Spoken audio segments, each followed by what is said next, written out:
Saç dökülme sorunu beni gerçekten çok derinden etkiledi. Saçımı nasıl yapacağımı düşünmek bile sabah benim için çok yorucu bir şey. Toplarım ve çıkarım ama toplayıp çıkamıyordum. HDC Exclusive sayesinde saç dökülme sorunumu hallettim. Daha gür ve daha sağlıklı saçlara kavuştum. Saçlarım inanılmaz çabuk uzuyor. HDC Exclusive'de bana özel saç protokolleri uygulandı. Benim saç tipime uygun, benim sorunumu çözecek ürünler bana verildi. Ve bunların sayesinde ve sonucu olarak tekrar saçlarım geri döndü. Ne mutlu bana. Merhaba, ben Sema Mara. Oyuncuyum. Radyo DJ'liği yaptım. Morning Show zamanında. Reklam prodüktörlüğü yaptım. Dublaj yapıyorum. Reklam filmleri için konuşuyorum.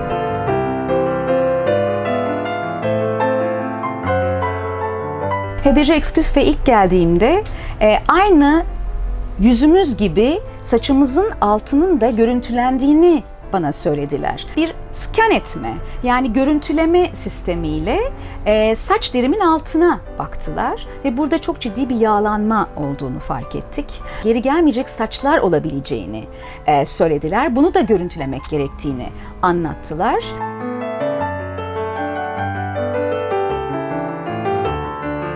Terapiye başlar başlamaz aslında hemen ufak ufak sonuç almaya başladık. Aynaya baktığımda sağ ve sol tarafımda yavaş yavaş saçlanma olduğunu fark ettim. Minik minik tellerin çıkmakta olduğunu fark ettim. Bir ayın sonundaki ilk kontrolde de yanılmadığımı gördüm. Çünkü gerçekten de saçlanma başlamıştı ama bunların kalınlaşması gerekiyordu. İkinci aşamada zaten bununla ilgili olacaktı.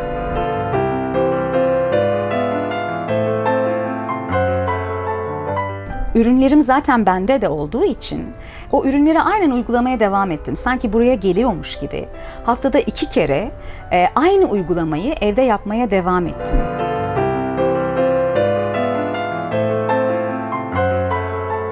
Annem ve kardeşim en çabuk fark edenler oldu. Özellikle annem bir gün onu görmeye gittiğimde saçlarına ne oldu senin dedi. Çünkü bu sadece diplerle ilgili bir şey değil, bütün saçlarınızı etkiliyor aslında. İnanılmaz bir gürleşme oldu saçlarımda ve kafam inanın bana bu kadar oldu. Böyle bir gürleşme zaten görülemeyecek gibi değildi. Annem de hemen fark etti. HDC Exclusive'e çok çok teşekkür ediyorum her şey için.